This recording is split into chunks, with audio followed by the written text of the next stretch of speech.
Europe 1, il est 9h-5. Thomas Soto, 6h-9h sur Europe 1. Le débrief de la matinale, les temps forts de ce que vous avez entendu ce matin sur Europe 1. Antonin André nous le révélait à 7h15 avec les experts d'Europe 1. Oui, Nicolas Sarkozy va y aller.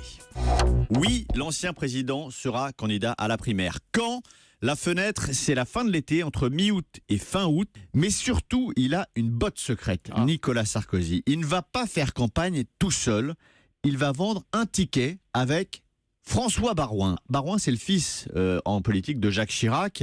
C'est la caution gaulliste qui peut disputer à Alain Juppé ce précieux héritage. Et puis, l'autre avantage, c'est que Baroin, c'est aussi un peu le renouveau. Et ça, c'est une réponse à la jeunesse de Bruno Le Maire. Antonin André avec les experts d'Europe 1 à 7h15. Pour lutter contre la pollution, la région Île-de-France veut taxer les poids lourds en transit. Chantal Joanneau, vice-présidente de la région en charge de l'écologie, propose même de réutiliser les portiques de l'écotaxe. Vous savez, ceux qui n'ont jamais servi. Écoutez Chantal Joanneau, elle était l'invitée à 6h45 d'Europe 1 vous répond. C'est un vrai scandale national parce que franchement, on a mis quand même beaucoup d'argent sur ces portiques et maintenant le gouvernement veut mettre beaucoup d'argent pour les enlever. Mais utilisons-les. Si nous, élus Donc vous voulez vous régionaux, servir de ces portiques en c'est Île-de-France. ça, on veut simplement dire au gouvernement, mais ne les démontez pas. Il vous suffit d'une petite loi pour dire on les utilise parce que le dispositif existe. Voilà, Chantal Joanneau qui espère que ça rapporte 200 millions d'euros par an, mais elle dit qu'à 100 millions, ça serait déjà très bien. Stéphanie Gibaud est une lanceuse d'alerte. Cette ancienne salariée de chez UBS France a dénoncé les magouilles au sein de son entreprise, mais elle a tout perdu et demande aujourd'hui l'aide de l'État. Écoutez Stéphanie Gibaud, elle était à 7h45, l'invitée de l'interview Vérité d'Europe 1. La demande particulière que j'ai, c'est qu'on ne me laisse pas mourir quand même. Ça paraît la moindre des choses. Quand on aide l'État français à recouvrer des sommes extraordinaires, la moindre des choses. En plus, on nous a mis en risque. Moi, on m'a demandé quand même de sortir de la banque des informations qui ne faisaient pas partie de mon périmètre professionnel au moment où il y a eu cette enquête.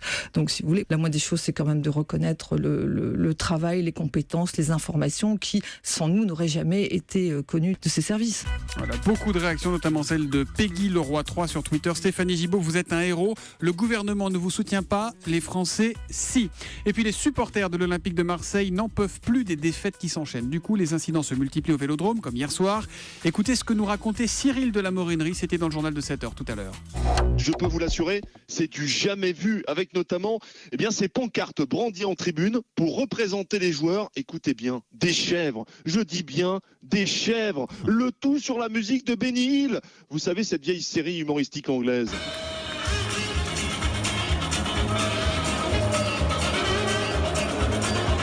Et pendant ce temps-là, Yann Théroux nous racontait qu'après le match, Vincent Labrune, le patron de l'Olympique de Marseille, organisait lui un tournoi de billard dans les salons.